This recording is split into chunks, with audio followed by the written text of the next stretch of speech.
Hello everyone and welcome to the OneClass channel. My name is Donna and I'm a recent master's graduate from the Materials Science program from the University of Ontario Institute of Technology, also known as Ontario Tech University. So today we're going to go over some commonly asked questions in chemistry at the high school, college, and university level. So if you needed any help with homework or with tutoring, then check out the links in the description below. Now let's get started on our set of questions for today's session. Okay, so question 1 is a very multi-step question. So we have a scenario where a student determines the molar mass of acetone, CH3COCH3, by the method used in this experiment. She found that the equilibrium temperature of a mixture of ice and water was 1 degree Celsius on her thermometer. When she added 11.1 grams of her sample to the mixture, the temperature after thorough stirring fell to -3 degrees Celsius. She then poured off the solution through a screen into a beaker. The mass of the solution was 90.4 grams. Okay, so part A, what was the freezing point depression? Part B, what was the molality? C, how much acetone was in the decanted solution? D, how much water was in the decanted solution? E, how much acetone would there be in a solution containing 1 kilograms of water and acetone at the same concentration as she had in her experiment? And F, what did she find to be the molar mass of acetone, assuming she made the calculation properly? Okay, so let's start off by answering part A. What was the freezing point depression? So freezing point depression, I'll just define up here.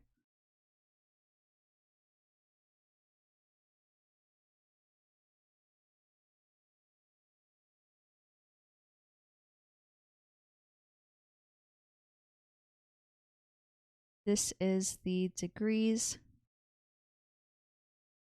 of lowering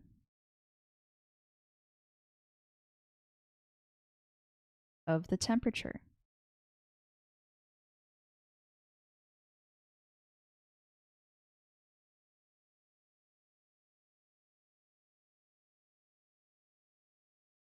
Okay, so it can be calculated by taking the absolute value of our difference in temperature.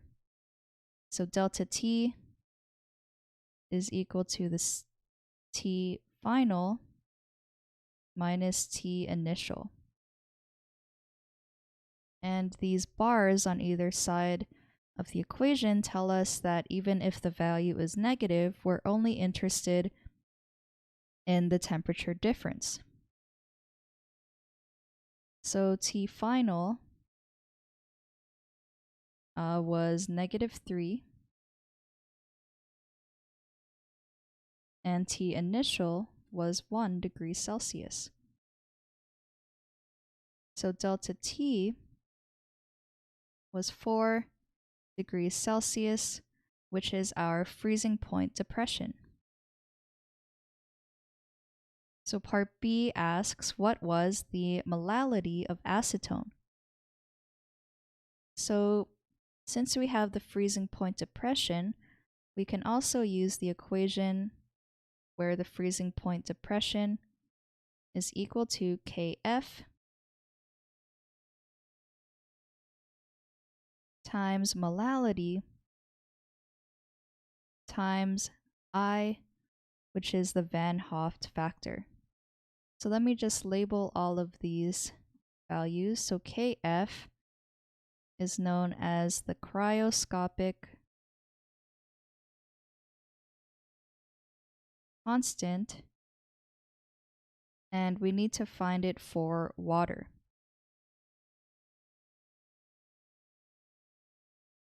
M is molality.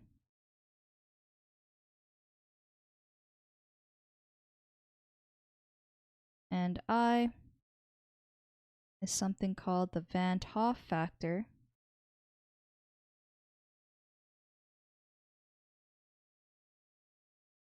And when we have a non-ionic solution, such as acetone and water, the Van 't Hoff factor is equal to 1.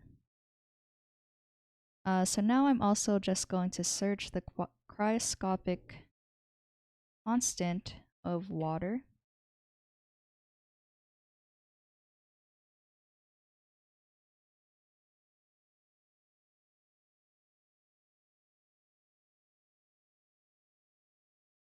In degrees Celsius.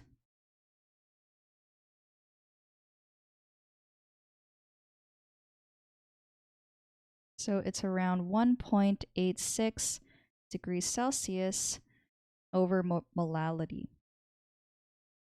I'm just going to write that value down.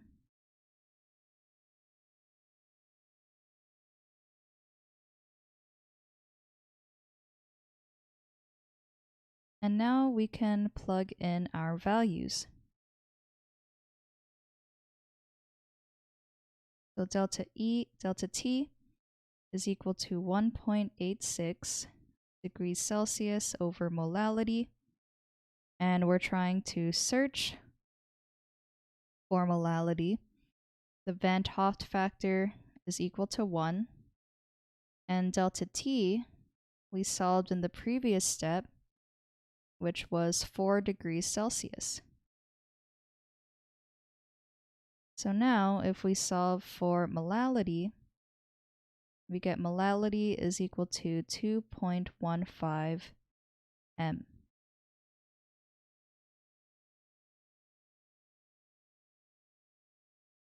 Okay, so now let's check out part C. How much acetone was in the decanted solution? So the acetone in the decanted solution is just equal to how much of the sample she added. So we just have 11.1 grams of acetone.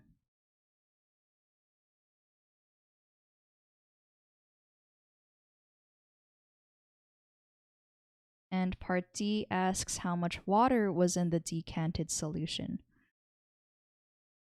So we know the final mass of the solution was 90.4. So if we recall that the mass of solution is equal to the sum of the mass of our water plus the mass of our acetone, then we can solve for the mass of water. So therefore, the mass of water is equal to the mass of solution, which was 90.4 grams, minus the mass of acetone, which is 11.1 grams.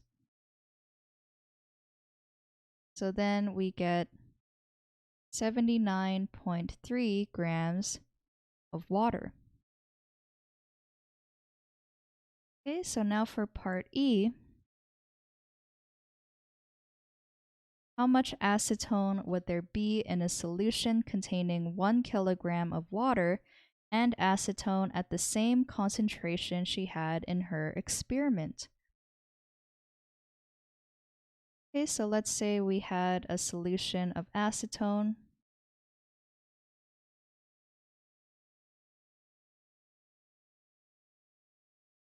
Solution of acetone in 1,000 grams of water.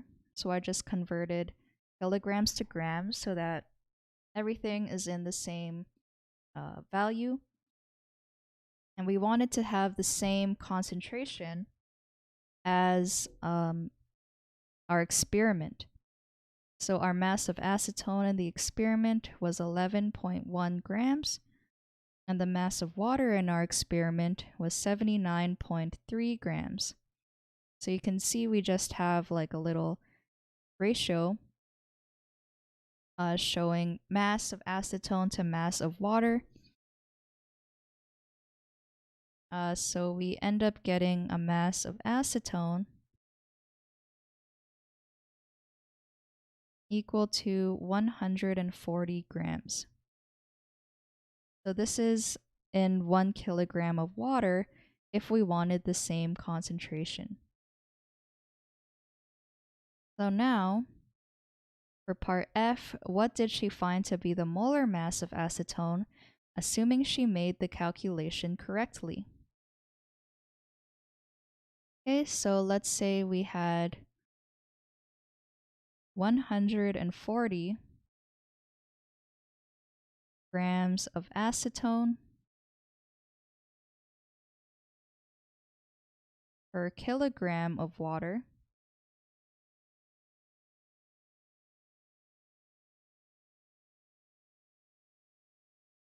And we also found out that the molality of our solution was 2.15. And the units for molality is moles per kilogram.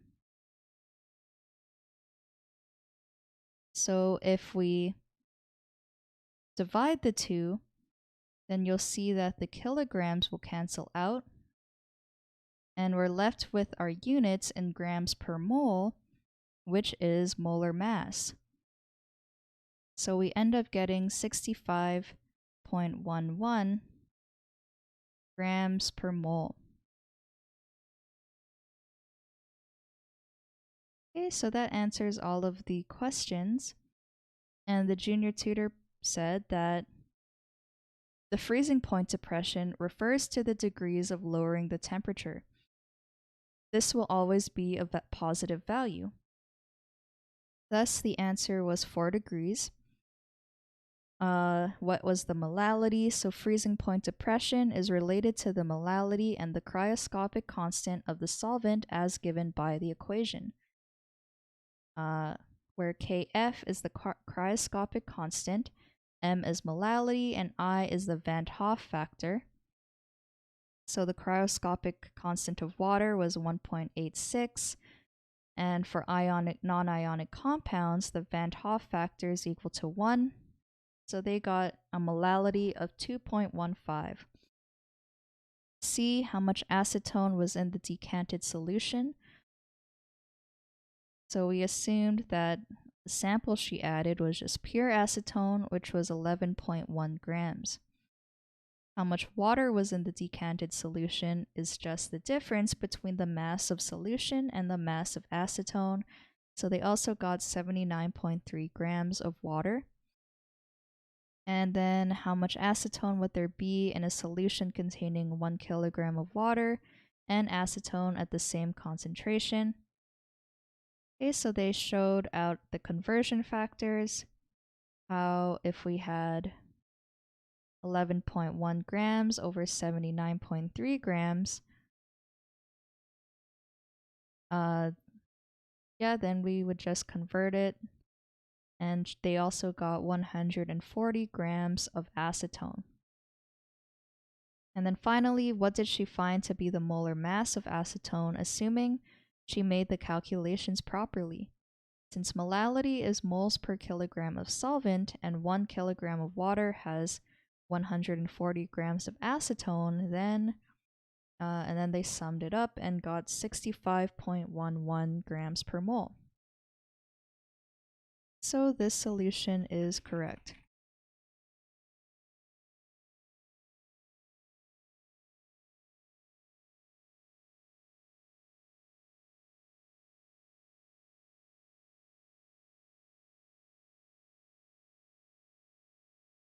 Okay, so question number 2. How do the molecular geometries of the molecules iodine pentafluoride and phosphorus pentafluoride differ? Okay, so we have different options. So first, let's just draw out the Lewis structures for both of these molecules.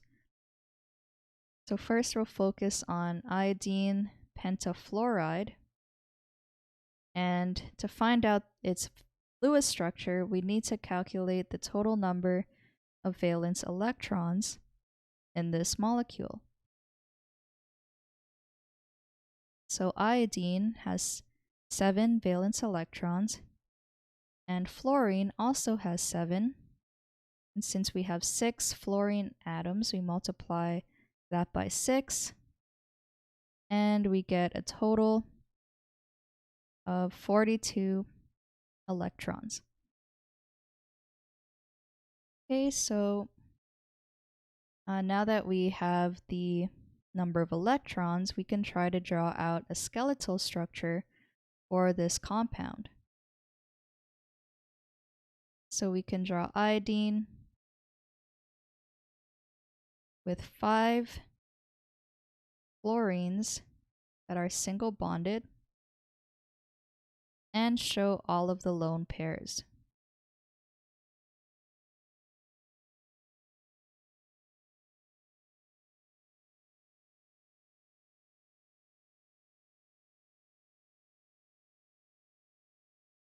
Okay, so if we count out how many electrons we have so far, and if we recall that each bond contains 2 bonding electrons, then we only have 40 electrons out of the 42. So I need to draw an additional pair of electrons on our iodine to give us the final Lewis structure. Okay, so now that we have the Lewis structure, let's look at our central iodine atom and see how many bonding pairs it has and lone pairs. So there's 1 lone pair on iodine, and we have 5 bonded atoms. So using a VSEPR chart, we can find out its molecular shape.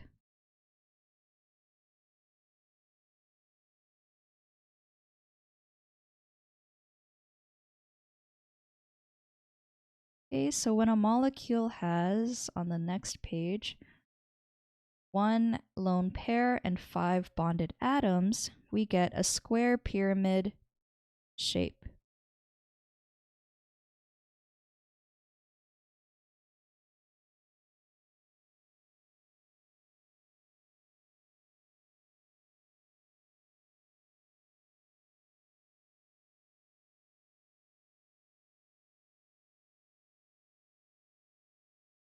Okay, so now let's do the same thing for phosphorus pentafluoride.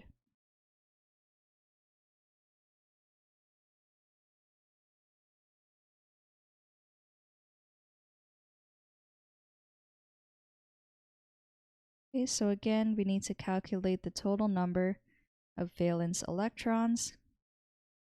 So phosphorus has 5, and fluorine has 7. And since there are 5 fluorine atoms, we multiply this by 5. And we get a total of 40 valence electrons. And now let's draw phosphorus as our central atom and the 5 bonds to the fluorines.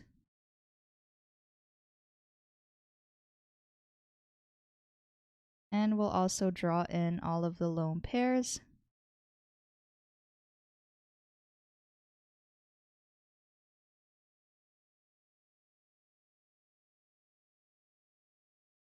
And if we count out how many electrons we have in this structure, you can see that we already have our 40 electrons in the structure.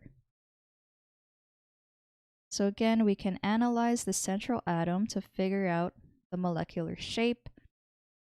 So the phosphorus has 0 lone pairs, and it still has 5 bonded atoms. So if we refer to a VSEPR theory chart, when there are 0 lone pairs and 5 bonded atoms, we have a trigonal bipyramid molecular shape.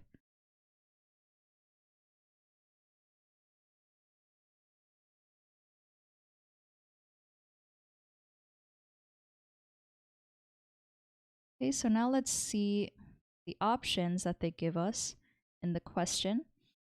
So in part A, in iodine pentafluoride, there's a lone pair of electrons on iodine. Yep, that's correct. Whereas in phosphorus pentafluoride, there are no lone pairs on phosphorus. As a result, the molecular shape of iodine pentafluoride is square pyramid. Yep, and phosphorus pentafluoride is trigonal bipyramid. Okay, so that's already just option A is our correct answer. And if we double check and look at options B and C, you can see that we don't have a lone pair on phosphorus, so we know this is incorrect. And we know that C is incorrect because the iodine pentafluoride isn't octahedral. We have an octahedral shape when we have 6 bonded atoms and 0 lone pairs. Okay, so the junior tutor said for step 1, list the elements, their valence electrons, and determine the total valence electrons. If a charge is present, add the value of the charge to the total valence electrons when it is negative, and subtract if it is a positive charge. So they got 42 and 40 for our 2 compounds. So now they have the skeletal structure for both of them, and they distributed the remaining valence electrons for the 2 compounds. And you can see the lone pair on the iodine. And for step 4, determine the steric number by adding the lone pairs in the central atom and the number of bonds in the central atom is involved in. Okay, so we kind of did the same thing. And they have a table, a Vesper table, that identifies the molecular shape. Okay, so they got square pyramid and trigonal bipyramid, so the correct answer is A. So this solution is correct.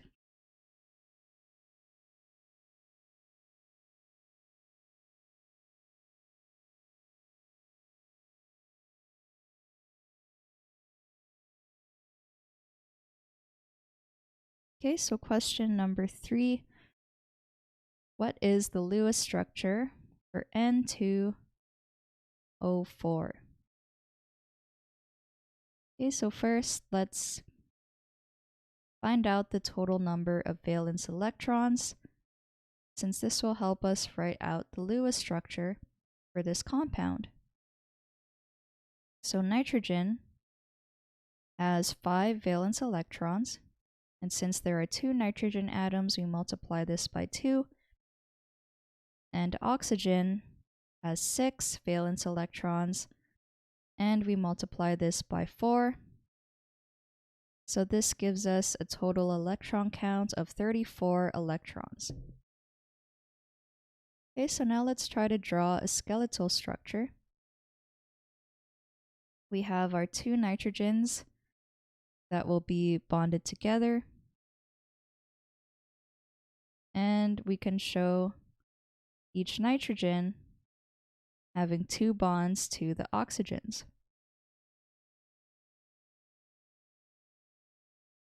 Okay, so let's see what happens if we just drew in all of the lone pairs on our oxygen atoms.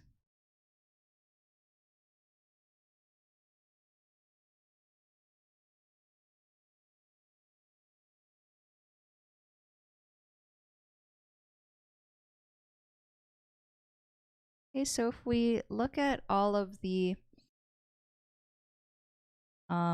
electrons that we have so far, where each bond contains 2 bonding electrons, then we can see that we have our total of 34 valence electrons. But our nitrogens don't have a full octet yet. So if we brought down these pair of electrons for 2 oxygens to form a double bond, so let's just erase these. and make this a double bond, then you can see our nitrogens have a full octet. And we can also calculate the formal charge of each of these atoms. So formal charge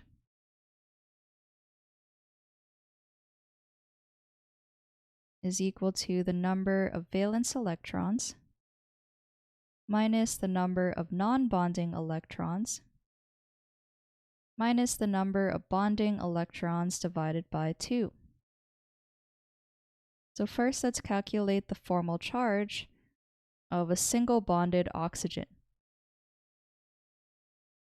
So oxygen has 6 valence electrons, and there are also 6 non-bonding electrons on our oxygen atom.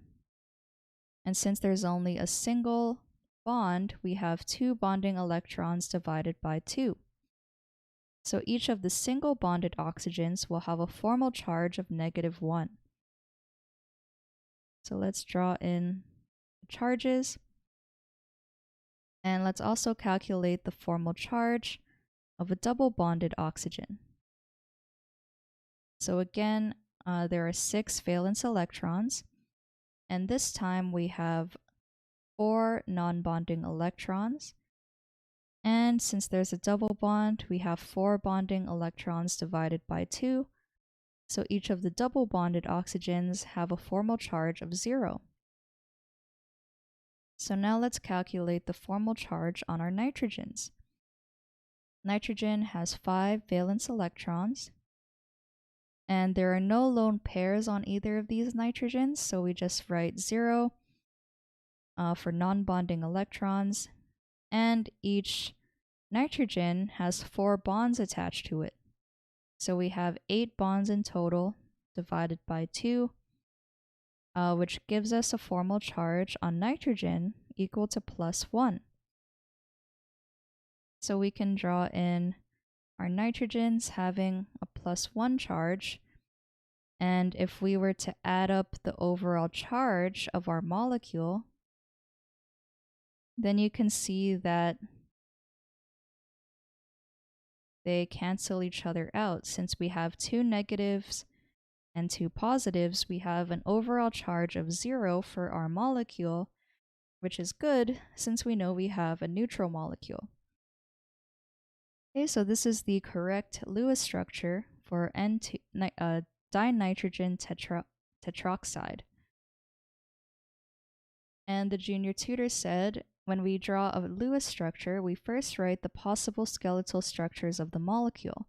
This shows how the atoms are arranged. After this, we count the number of valence electrons present in the molecule, and we distribute this in the skeletal structure as dots. We want that each atom achieves the octet rule for stability. The resulting figure is the Lewis structure for the molecule.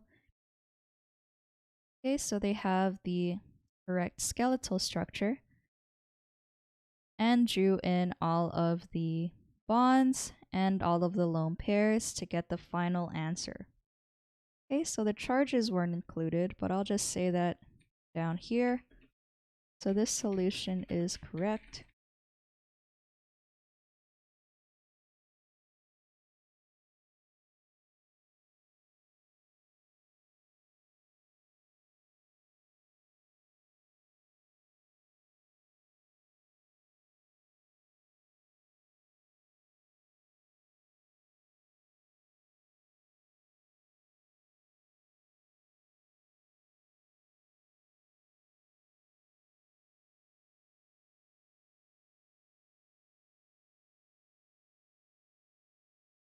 Okay, so I also just added that the single bonded oxygens will have a formal charge of -1, while the nitrogens will have a formal charge of +1, making the overall molecule neutral.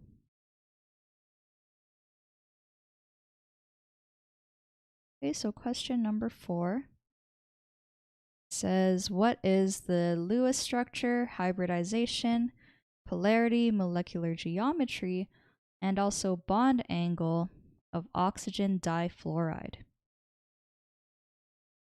Okay, so when writing out the Lewis structure, we first need to calculate the total number of valence electrons for the molecule. So oxygen has 6 and fluorine has 7. And since we have 2 fluorine atoms, we would multiply this by 2 to get a final answer of 20 valence electrons. So now let's try to draw a skeletal shape. We'll have oxygen as our central atom, and then 2 bonds to our fluorines, and I can draw in all of the lone pairs on the fluorine as well.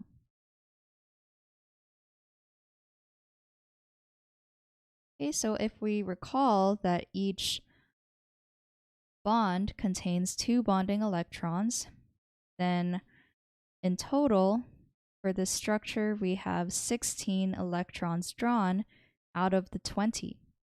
So for the remaining 4 electrons, I can add them as lone pairs on my oxygen atoms, like so. Okay, so this is the final Lewis structure of this molecule, and now we need to find out its hybridization, polarity, molecular geometry, and bond angle. So first, let's focus on its shape, bond angle, and hybridization. So if we analyze the central atom, which is the oxygen, we'll see that the oxygen has 2 lone pairs and also 2 bonded atoms.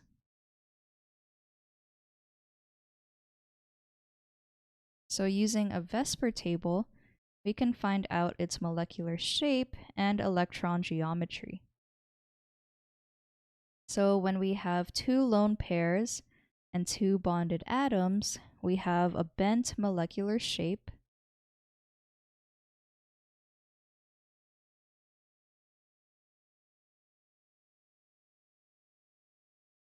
And we have a tetrahedral electron geometry.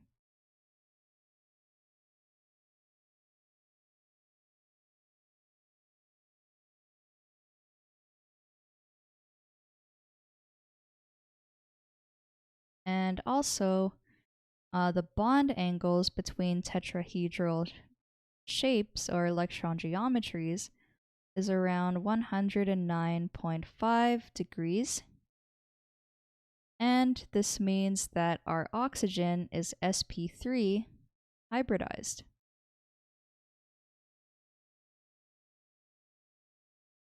Okay, so this knocked off some of the things we were supposed to look for. So basically, we just need to find out whether or not this molecule is polar or nonpolar.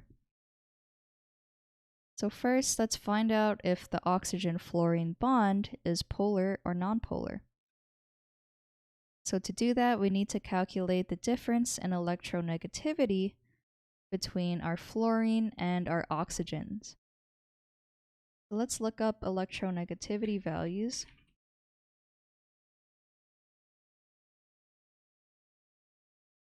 And using this periodic table that shows all the electronegativity values, we can see that fluorine has an electronegativity value of 4. Oops. And oxygen has an electronegativity value of 3.5. So the difference between the two is 0.5.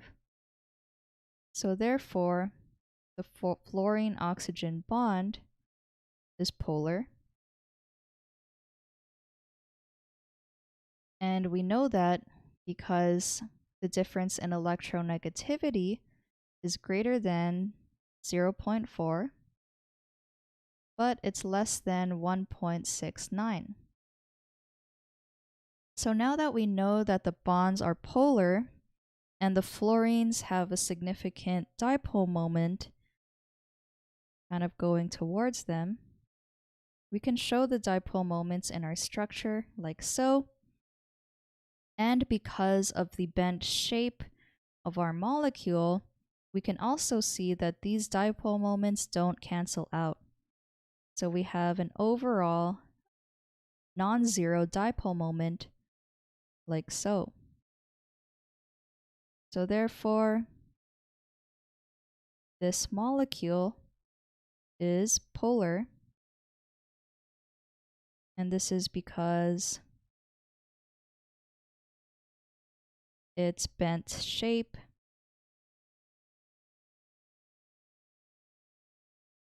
does not cancel out the dipole moments from the more electronegative fluorine atom.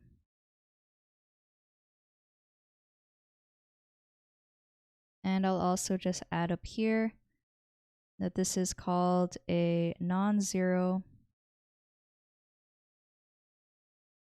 net dipole moment. So this is why our molecule is polar. Okay, so that seems to answer all of the questions. So let's see what the junior tutor said. The Lewis structure will give us an insight into the hybridization, polarity, and molecular geometry and bond angle of a molecule. Okay, so they can be answered using VSEPR by adding up the number of lone pairs and bonds, which is the steric number. Polarity is a result of the non-zero dipole moment in the molecule, mostly caused by the presence of lone pairs. So hence it is important to draw correctly the Lewis structure of the molecule so that we can correctly apply the VSEPR theory to this molecule to answer this problem. Okay, so they have the correct Lewis structure. And using VSEPR, they see that the molecular geometry is bent. The bond angles are less than 109.5 degrees. And the presence of the two lone pairs also results in the repulsion of the central atom. This means that there is a non-zero dipole moment. The molecule is therefore categorized as a polar molecule. Two lone pairs in the central atom and the two bonds result in the steric number of 4, so this means that it is sp3 hybridized. Okay, so this solution is correct. Also, the electronegativity difference between oxygen and fluorine is greater than 0.4, making the bonds polar as well. The bent shape of the molecule prevents the dipole moments from canceling out. So I'm just going to add that as well. But this solution is correct.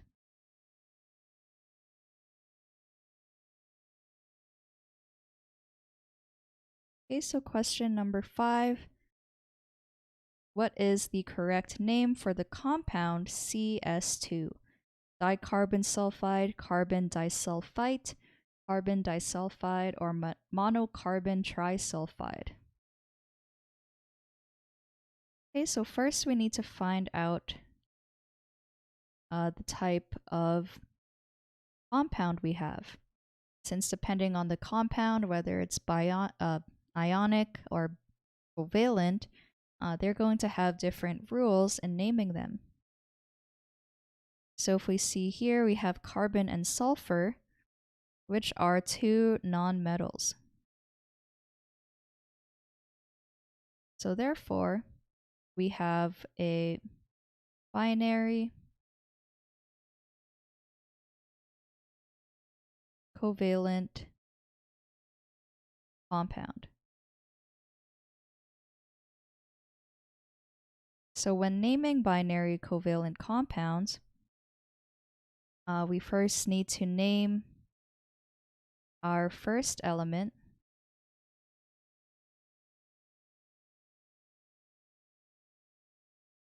And we add a prefix if there is more than one. More than one atom.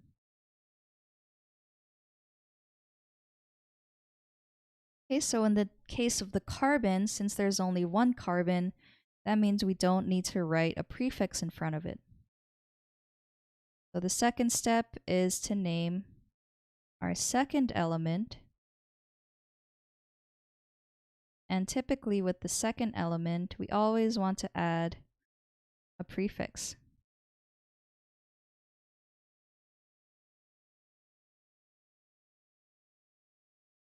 And when naming, we want to end our second element in "ide."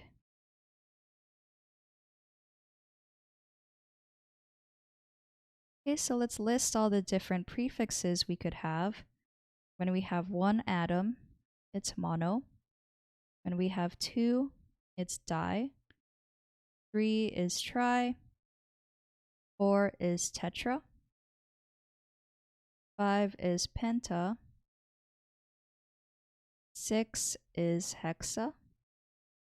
7 is hepta. 8 is octa. 9 is nona. And 10 is deca. Okay, so now using all of the rules, we can just name the compound. So basically, we just need to first name the first element, which is just carbon. And now we name the second element, adding the prefix. So we need to have a prefix of di, since we have 2 sulfur atoms. And then we just name the second element. And we want to be sure to end in "ide." So it's just going to be carbon disulfide as our final answer.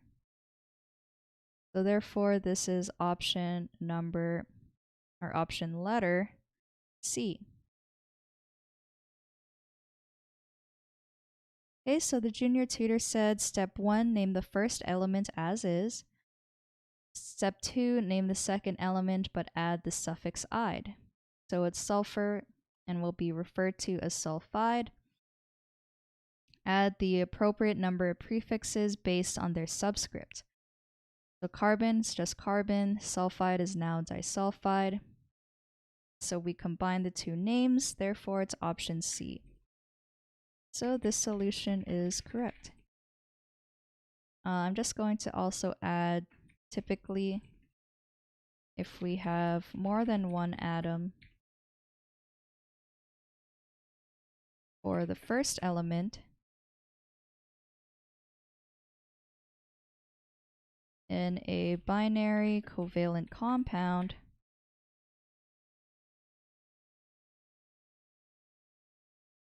a prefix is added if there's more than one. So I just wanted to add that as well, since they just said that you name that first element as is. But this solution is correct. Okay, so those are all the questions for this session. And if you've enjoyed today's Q&A and you'd like to be notified of when we do this next, please hit the subscribe button and notification bell below. If you'd like to submit a question of your own, then check out the links in the description. And also, if you enjoyed today's video, you can give it a thumbs up and a comment, or you can share with your friends and classmates if they needed any help with chemistry. This has been Donna from OneClass, and I hope to see you soon. Bye.